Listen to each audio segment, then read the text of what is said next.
이 본문의 말씀은 하나님께서 하나님의 백성을 영광스러운 상태로 회복시키시며 또 그 회복에 대한 갱신된 약속의 말씀을 하고 계십니다. 왜냐하면 영적 이스라엘인 성도들로 하여금 이러한 약속을 의지하며 삶을 살아가도록 하시기 위해서였습니다. 그렇다면 우리를 하나님 보시기에 영광스러운 상태로 회복시켜 주시는 하나님은 또한 어떤 분입니까? 오늘 말씀을 통해서 한번 살펴보기를 원합니다. 2절을 보십시오. 땅을 지으신 주님, 그것을 빚어서 제자리에 세우신 분께서 예레미야 선지자에게 말씀을 하셨다고 하고 있습니다. 그러면서 그 이름이 주이신 분께서 나에게 말씀을 하셨다고 하고 있다는 것이죠. 여기서 주라는 이 히브리어 단어는 아도니아로 기록이 되어 있습니다. 즉 여호와이자 스스로 계신 하나님께서 예레미야 선지자에게 말씀을 하셨다는 것이고 예레미야는 이를 기록하였다는 것입니다. 근데 이렇게 기록한 이유는 하나님의 능력을 높여서 유다 사람들이 감히 하나님을 향하여 대항하여 일어나지 못하도록 하기 위함이었습니다. 또한 예레미야 선지자가 여기서 주라는 표현을 쓴 것은 스스로 계시고 땅을 지으시고 땅을 빚어서 제자리에 세우신 하나님의 능력 앞에서 모든 것은 무력해지고 그분의 일을 지연시킬 만한 장애물은 결코 없다는 것을 강조하기 위해서 예레미야는 2절에 주라는 표현을 들어서 기록을 하였던 것입니다. 그렇습니다. 우리를 하나님의 영광스러운 상태로 회복시켜 주시는 하나님은 스스로 계시는 하나님이시자 무한하신 능력을 소유하신 하나님이십니다. 이 말은 하나님은 죄를 짓고 살아가는 우리를 향하여 말씀으로 우리에게 우리의 죄를 지적하실 뿐만 아니라 하나님께 회개하도록 우리의 마음을 변화시켜 주실 뿐만이 아니라 하나님의 영광스러운 상태로 회복시켜 주시는 무한하신 하나님이시라는 것입니다. 따라서 우리를 회복시켜 주시는 하나님에게는 불가능이란 없기 때문에 우리는 늘 이러한 하나님을 향하여 소망을 가져야 하며 우리의 믿음을 위협하는 온갖 장애물들을 믿음으로 뛰어넘어가야 할 것입니다. 그렇다면 우리를 하나님의 영광스러운 모습으로 회복시켜 주실 능력의 하나님을 향하여 우리는 어떠한 믿음의 모습으로 삶을 살아가야 하겠습니까? 그것은 바로 우리를 회복시켜 주실 그 하나님을 향해서 하나님께서 우리에게 응답해 주시리라 믿고 하나님께 기도하며 나아가야 한다는 것입니다. 이 응답해 달라는 것은 결국 하나님께서 우리 한 사람 한 사람을 하나님의 영광된 모습으로 회복시켜 주시는 것, 즉 하나님과 나와 바른 관계 속에서 우리를 회복시켜 주신다는 것을 믿고 하나님께 기도하며 나아가야 한다는 것이죠. 3절을 보십시오. 내가 나를 부르면 너에게 응답하겠고 내가 크고 놀라운 비밀을 너에게 알려주겠다고 말씀을 하고 있습니다. 이 말씀은 우리가 하나님께 기도하며 하나님의 도움을 구하면 하나님께서는 우리의 기도를 들으시고 응답해 주시겠다고 약속을 하신 것입니다. 게다가 그뿐이겠습니까? 하나님께서 우리의 기도를 들으시고 어떻게 응답을 하십니까? 내가 모르는 크고 놀라운 비밀을 너에게 알려주겠다고 말씀을 합니다. 이 말씀은 본문에서 유다 민족이 장차 바벨론 군대로 말미암아 패배를 당한 후에 장차 하나님의 은혜를 입어 복된 재건이 있을 것이라는 의미입니다. 근데 이 말씀을 오늘날 우리에게 적용하면 다음과 같습니다. 하나님께서는 우리의 기도를 들으시고 응답하시되 우리가 알 수 없는 놀라운 하나님의 능력에 따른 방법으로 우리에게 우리의 기도를 응답해 주신다는 것입니다. 이는 무엇을 의미합니까?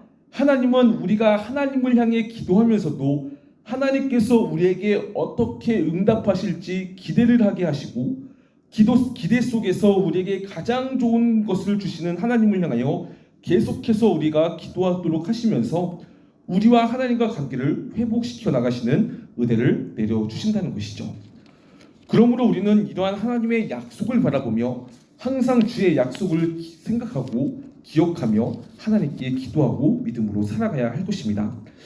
특히나 4절에서 5절을 보십시오. 뭐라고 말씀을 합니까? 바빌로니아 사람들이 흙 언덕을 쌓고 쳐들어와 무너뜨린 이 도성과 도성 안의 건물들과 유다 왕궁들을 두고 하나님께서 뭐라고 말씀을 합니까?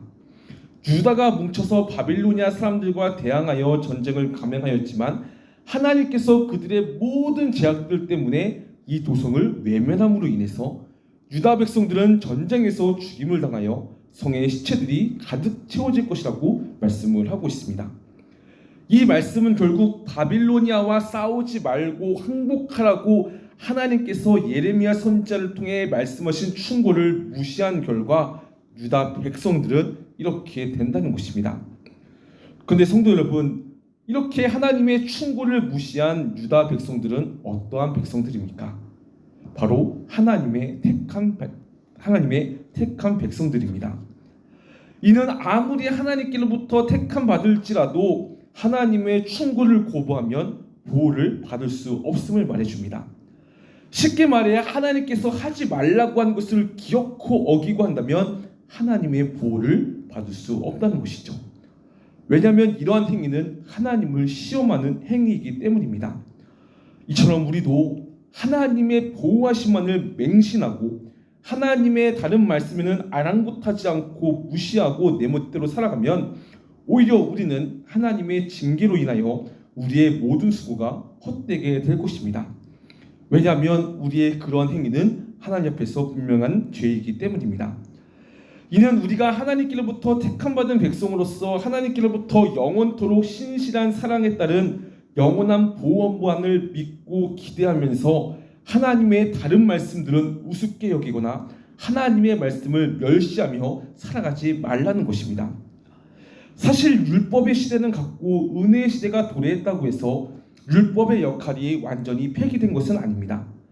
예수님께서는 율법을 완성시킴으로 인하여 우리에게 율법을 지키고 순종함으로 인한 자유와 평안을 주 안에서 누리며 살아가도록 허락을 하셨습니다. 그러므로 우리는 이 은혜의 시대에 살아가는 동안 하나님께서 우리에게 좋은 것만 주시고 우리를 영원토록 보호하신다는 말씀만을 믿으며 살아가는 것은 안 된다는 것이죠. 오히려 우리는 우리의 전인격적인 삶을 하나님의 뜻대로 거룩하게 빚어가시는 하나님의 인도하심을 바라보면서 하나님의 모든 말씀을 경외함으로써 하나님의 말씀이 우리에게 요구하시는 축복의 말씀을 믿어 순종의 삶을 살아가야 할 것입니다. 특히나 6절에서 8절을 보십시오. 6절 그러나라고 하면서 말씀이 시작됩니다. 이는 5절의 내용보다 6절부터 시작되는 말씀이 중요하다는 의미인데 6절에 뭐라고 말씀을 합니까? 내가 이 도성을 치료하여 낫게 하겠고 그 주민을 고쳐주고 그들이 평화와 참된 안전을 마음껏 누리게 하겠다고 말씀을 하고 있습니다. 심지어 7절에 보시면 내가 유다의 포로와 이스라엘의 포로를 돌아오게 하여 그들을 옛날과 같이 다시 회복하여 놓겠다고 말씀을 합니다. 여기서 옛날과 같이 다시 회복하겠다는 것은 결국 건물에 비교할 때 과거의 건물 상태란 말이 아니고 건물을 짓기 전에 원자재의 상태를 의미합니다. 그러니까 유다 백성들이 하나님께 죄를 지으며 살아가기 전 상태로 하나님께서 회복시켜 주시겠다는 것이죠. 이는 8절 말씀처럼 그들이 나에게 지은 모든 죄악에서 그들을 깨끗이 씻어주고 그들이 나를 거역하여 저지른 모든 죄를 용서하며 유다 백성들을 옛날과 같이 다시 회복시켜 주겠다는 것입니다. 근데 하나님께서 그들이 이러한 상태로 회복될 수 있는 이유가 무엇입니까? 그것은 하나님께서 그들의 죄의 문제를 완전히 해결해 주시기로 약속을 해주셨기 때문입니다. 근데 오늘날 우리도 마찬가지입니다. 하나님께서는 죄를 지으며 살아가는 우리를 죄를 짓기 전의 모습으로 날마다 죄를 짓기 전 모습보다 하나님께서는 죄를 지으며 살아가는 우리를 날마다 새로운 삶으로 살아갈 수 있도록 인도해 주신 이유가 무엇입니까? 바로 비록 우리가 죄를 지으며 살아가지만 하나님께서는 우리의 죄를 용서해 주시겠다고 약속을 하셨기 때문입니다. 그러기에 죄 때문에 죽을 수밖에 없는 우리를 구원하시기 위해서 예수님께서는 십자가에서 우리의 모든 죄의 죄값을 대신하여 죽으시고 부활하심으로 말미암아 우리의 모든 죄를 용서해 주셨습니다. 또한 예수님의 이름으로 하나님께 우리의 죄를 제백하며 회개케 할 때 하나님께서는 우리의 기도를 들으시고 우리의 죄를 용서해 주신다는 것입니다. 또한 용서하신 우리의 죄를 기억지 않으시고 새로운 삶을 살아가도록 우리를 회복시켜 주시는 것이죠. 이는 우리가 하나님의 은혜로 말미암아 매일의 삶을 새롭게 살아갈 수 있는 은혜를 하나님의 약속의 말씀 때문에, 즉 예수님 때문에 우리는 날마다 누리며 살아갈 수 있게 되었다는 것입니다. 근데 하나님의 은혜로 이러한 삶을 누리며 살아가는 우리는 어떻게 됩니까? 9절을 보십시오. 예루살렘이 하나님에게 기쁨과 영광과 찬양을 돌리는 이름이 되듯이 우리도 우리의 삶을 통하여 하나님께서 크나큰 영광을 받으시는 삶으로 살아갈 수가 있게 됩니다. 그러하여 우리의 삶 가운데서는 하나님의 회복하심의 역사 가운데 즐거움과 하나님의 찬양하는 소리가 넘칠 것이고, 우리를 다시 회복시켜 주시는 하나님의 은혜로 말미암아 주님을 따르는 가운데 주님의 행하심을 입술로 고백하며 하나님의 인자하심과 영원히 변치 않는 사랑을 믿고 기대하며 삶을 살아가는 우리 모두가 된다는 것입니다. 그러므로 사랑하는 성도 여러분, 이러한 회복을 약속하신 하나님을 향하여 날마다 하나님께 기도하며 하나님 안에서 행하신 일로 인하여 우리 모두 행복했으면 좋겠습니다. 정말로 우리는 비록 오늘 피었다 하시는 이름 없는 꽃과 같이 바다에 피는 안개와 같은 인생을 살아가기도 합니다. 하지만 중요한 것은 하나님께서는 우리의 삶을 붙드시고 우리를 귀하게 여기십니다. 왜냐하면 우리는 주님의 것이기 때문입니다. 주님의 것이라고 하나님께서 약속하시고 말씀하셨기 때문에 비록 우리가 죄를 지으며 살아가지만 하나님께 회개하며 나아갈 때 하나님은 용서해 주시고 우리의 삶을 다시금 회복시켜 주사 우리의 삶 가운데 하나님으로 인한 행복과 은혜가 넘치도록 하신다는 것입니다. 그러한 하나님의 은혜를 사모하며 날마다 하나님께 기도하면서 하나님께 행하신 일로 인해서 행복한 삶을 살아가는 우리 모두가 되었으면 좋겠습니다. 또한 날마다 회복시켜 주심을 통해서 우리 한 사람의 신앙을 더욱더 성장케 하시는 그러한 하나님의 은혜를 기뻐하며 찬양하며 살아가는 우리 모두가 되시기를 간절히 소망합니다. 말씀 맺고 기도하겠습니다.